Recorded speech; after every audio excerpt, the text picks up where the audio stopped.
नमस्कार दोस्तों, मैं हूं मनोज कुमार गुप्ता। आप देख रहे हैं मेरे चैनल को। इसका नाम है रेगुलर क्लास फॉर अकाउंट और सामने आपको दिख रही है कॉस्ट अकाउंट की बुक। ये है स्वाति प्रकाशन से और हिंदी एडिशन है ये हमारा। और चैप्टर चल रहा है 14 चैप्टर में क्वेश्चन नंबर 9 चलेगा। 8 तक की वीडियो आप देख चुके होंगे पहले, इससे पहले। तो 9th क्वेश्चन चलेगा और 14 चैप्टर का नाम है reconciliation of cost and financial accounts. तो इस क्वेश्चन को पढ़ाते हैं, ये क्वेश्चन है और समझाते हैं आपको किस तरीके से होगा। और तो इसकी अगर आपके बुक कोई और राइटर की है तो आप इसका स्क्रीनशॉट भी ले सकते हैं। तो चलो स्टैंड नीचे करते हैं, समझाते हैं आपको। तो आपको यहाँ से दिख रहा होगा ठीक ठाक।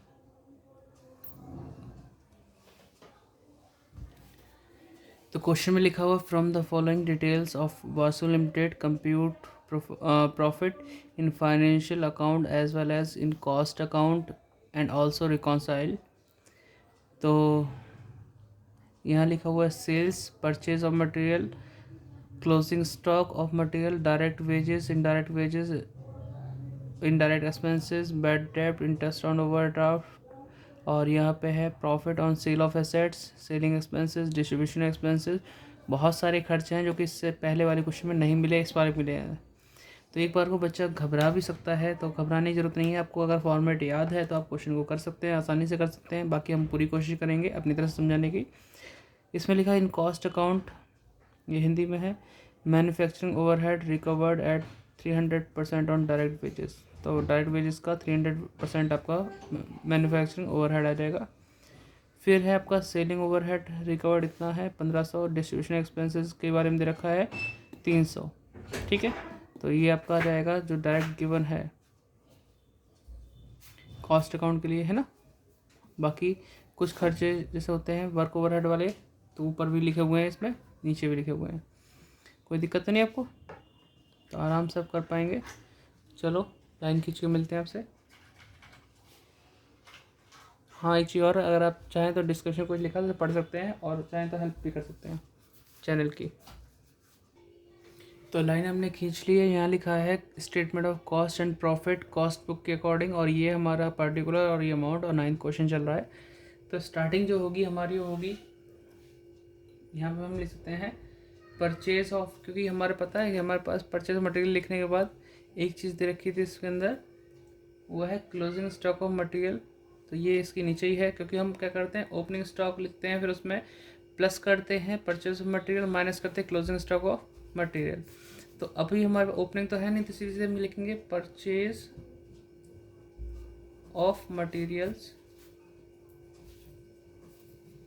तो वो कितना दे रखा है हमारे पास 13,000, माइनस कर देंगे क्लोजिंग स्टॉक ऑफ मटेरियल, तो वो हो जाएगा 500, और बाहर आ जाएगा 12,500।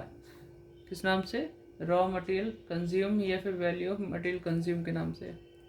तो हम लिखते हैं raw material consume.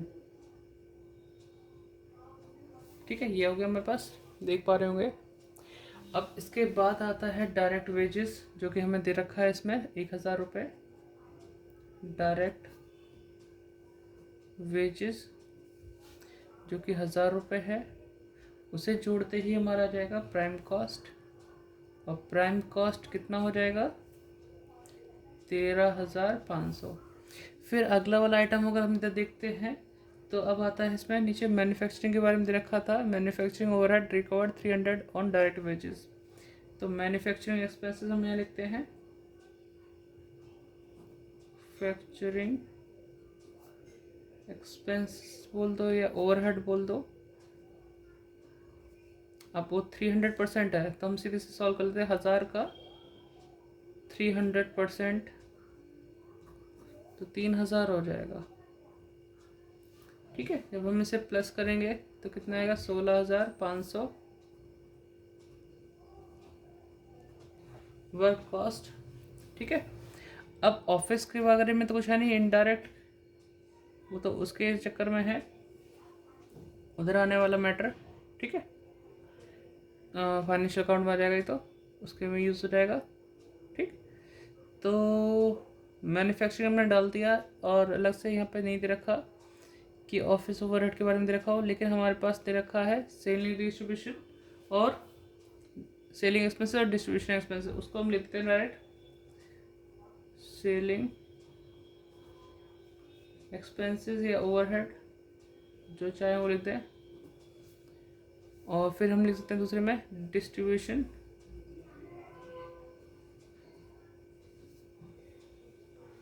Overhead.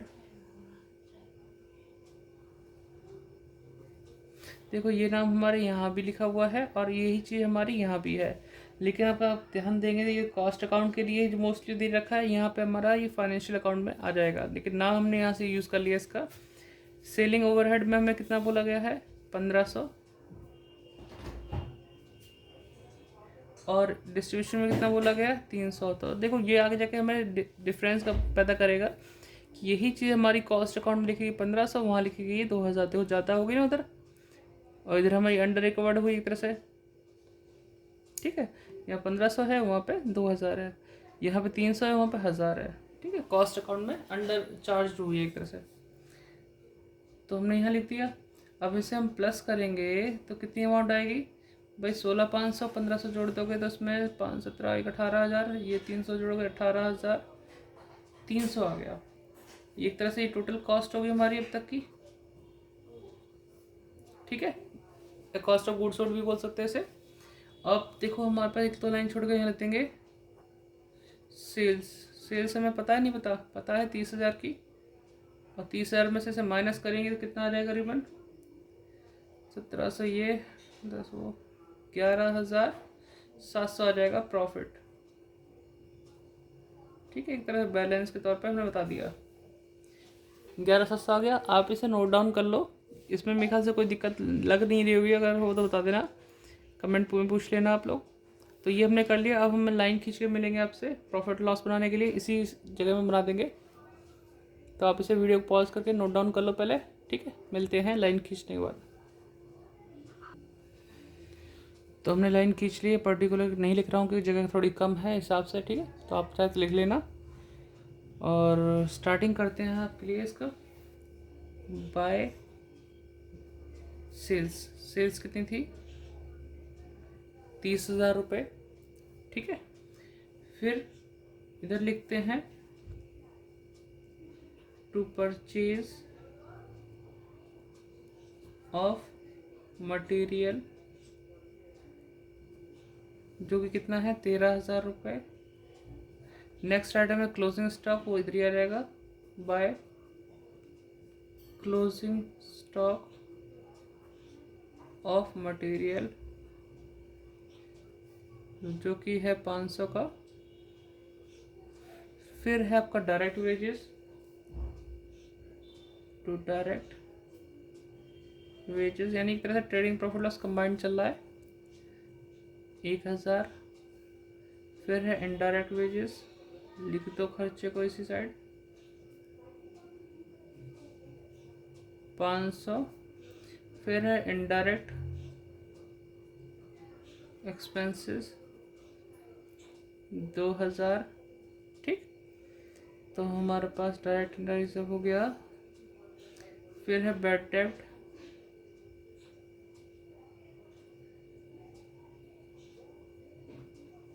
Bad डेब्ट है हमारे पास 100 रुपये का। फिर आता है यहाँ पे इंटरेस्ट ऑन ओवरड्राफ्ट लिखा हुआ है, इंटरेस्ट ऑन ओवर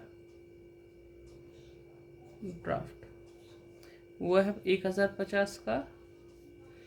फिर है profit on sale of assets, तो इधर आ जाएगा वो by profit on sale of assets, ठीक है। तो वो है 2,000। फिर है selling expenses, selling expenses to distribution expenses 1,000 रुपये। ये तो सेलिंग था 2,000, ये 1,000, ठीक है। तो इसे आप नोट करो, मैं टोटल करके लाइन खींचता हूँ फिर लिखता हूँ। तो टोटल आया था 32,500 दोनों तरफ लिख दिया। और ये आया है 11,850, 11,850। तो नेट प्रॉफिट हमारा ये हो गया, ठीक है, नेट प्रॉफिट हो गया। अब आप देख सकते हैं ऊपर वाला जो क्वेश्चन है, देखो पूरा इसमें आ रहा नहीं आ रहा पता नहीं, थोड़ा सा स्टैंड और ऊंचा करता हूँ।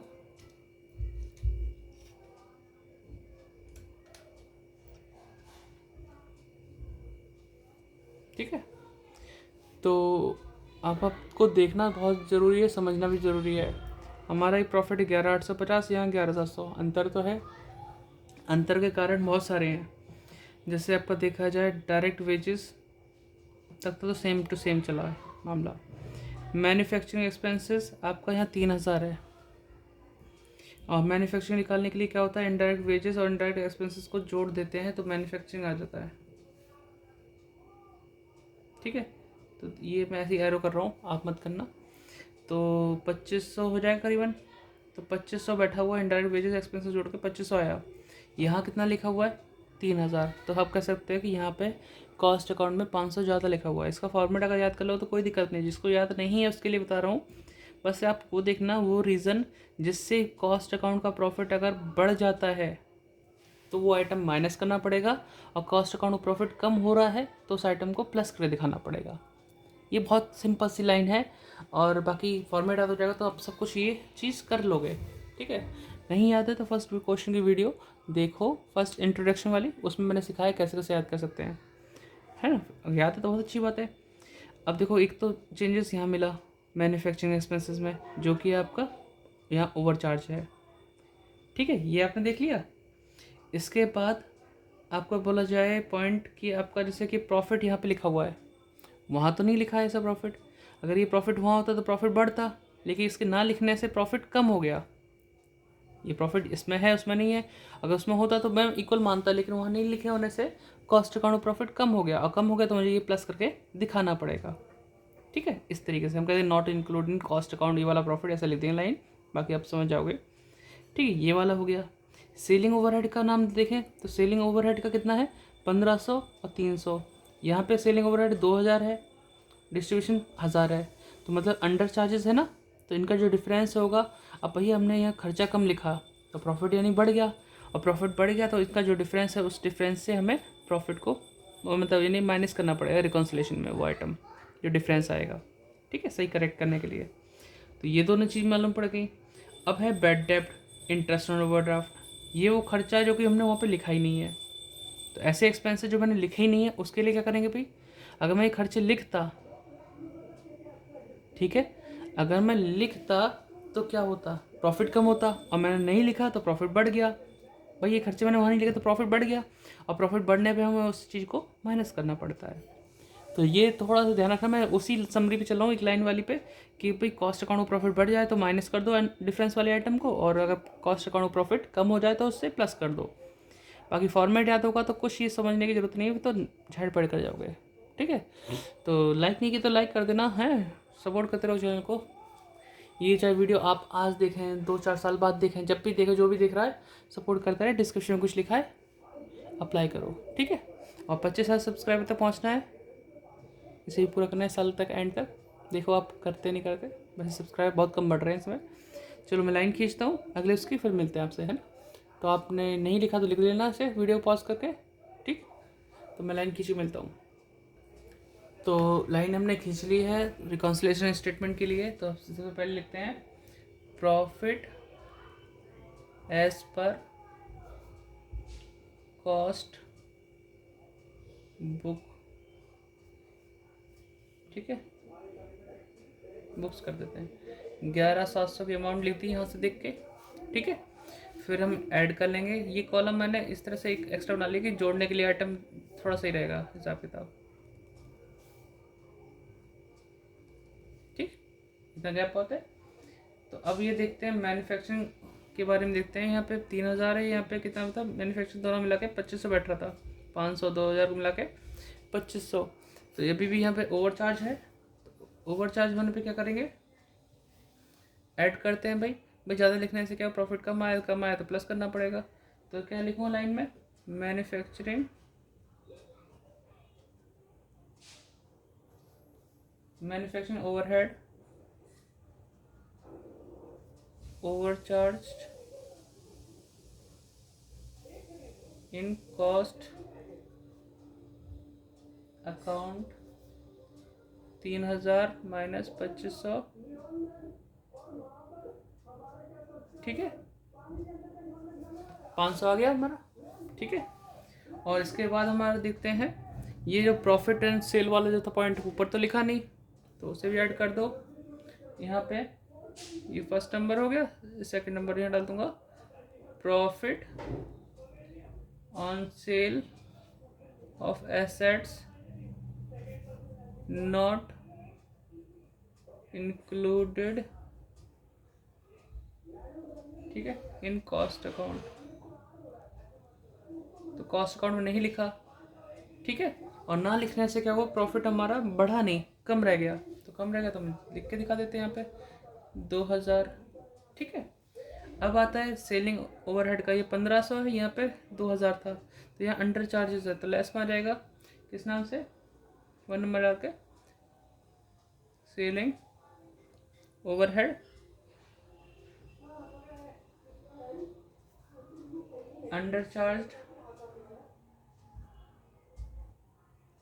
अंडरचार्ज्ड इन कॉस्ट अकाउंट।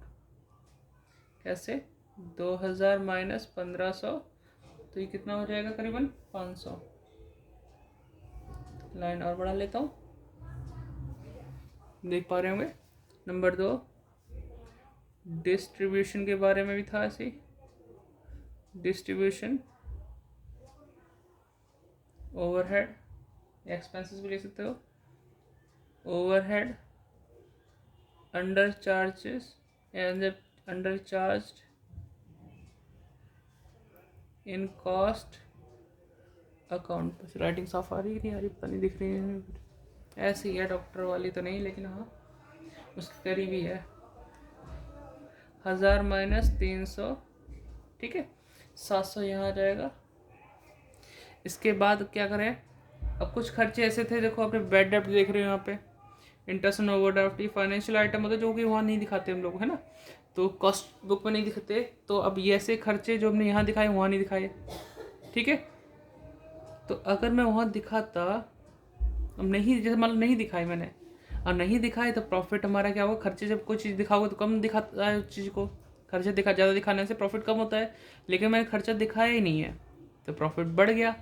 अब जिस चीज़ से प्रॉफिट बढ़ जाए तो उसे माइनस करना पड़ता है, मैंने वो खर्चे लिखे ही नहीं, तो अचानक प्रॉफिट तो बढ़ेगा, और प्रॉफिट बढ़ेगा तो उसके लिए क्या करेंगे, यह लेस में लिखेंगे। Number 3, items not included in cost account. अब पहले नंबर में कौन सा था, इंटरेस्ट ऑन ओवरड्राफ्ट, और नंबर 2 पे क्या था, बैड डेब्ट। वो तो ऊपर नीचे कोई बात नहीं, बैड डेब्ट ऊपर लिखा है नीचे लिखा है, इससे कोई मतलब ज़्यादा दिक्कत नहीं आती। तो अब क्या करें, बैड डेब्ट के सामने 100 रुपये, ओवरड्राफ्ट के सामने 1050, 1050 और 100, ठीक है। तो टोटल अगर करना बैठे, जैसे कि यहाँ पे ये कितना हो गया, 2500 टोटल, 2500 प्लस करोगे 1100 में, तो 0 0 7 5 12 की 2, और ये 3 हो जाएंगी, और ये 4 हो जाएगा, 3 4 हाथ से जोड़ के, और ये 4 14, इसे अब जोड़ेंगे तो कितना आएगा, करीबन 1200 1300, 1300 और 1000 जोड़ेंगे 2350 माइनस कर देंगे 0 5, यहाँ 1 बचेगा, तो 1 यानी 11, 11 में से 3 गए 8, ठीक है। यहाँ 3 3 में से 2 गए 1 और 1, ठीक है, 1 है, ये देख पा रहे हो, ये काटे तो वाले 11,850, ठीक है, साफ दिख रहा है। तो इसकी जगह थोड़ा सा यहाँ लाइन खींच लेंगे, आप अपने तरीके से साफ साफ लिखना, थोड़ी कटपट हो गई, यहाँ लिखेंगे। अब देखो कितना है, 11,850, वही प्रॉफिट जो यहाँ मिल रहा है, तो लिखो profit as per financial books. ठीक है, तो आप इसे नोट डाउन कर लो, profit as per financial books. अभी हमारा आ चुका है, तो पूरे पेज पे आपके सामने क्वेश्चन है, इसे नोट डाउन कर लेना, वीडियो पॉज करें वगैरह वगैरह। लाइक शेयर सब्सक्राइब, मिलते हैं नेक्स्ट वीडियो में। डाउट हो तो कमेंट कर पूछना, और वीडियो शेयर करना, सभी लोग को शेयर करो सब्सक्राइब कर लो। इस चैनल में बहुत सारा कंटेंट है, आपको भी बच्चा भी 12th में है तो 12th का भी मिल जाएगा, ढूंढेगा तो प्ले लिस्ट में। अब वो 12th वाला बीकॉम फर्स्ट ईयर में है तो उसका भी मिल जाएगा, फर्स्ट ईयर वाला सेकंड में है तो उसका भी मिल जाएगा। ढूंढते रहो, प्ले लिस्ट चेक करते रहो। Bye bye. डिस्क्रिप्शन कुछ लिखा है, पढ़ लेना।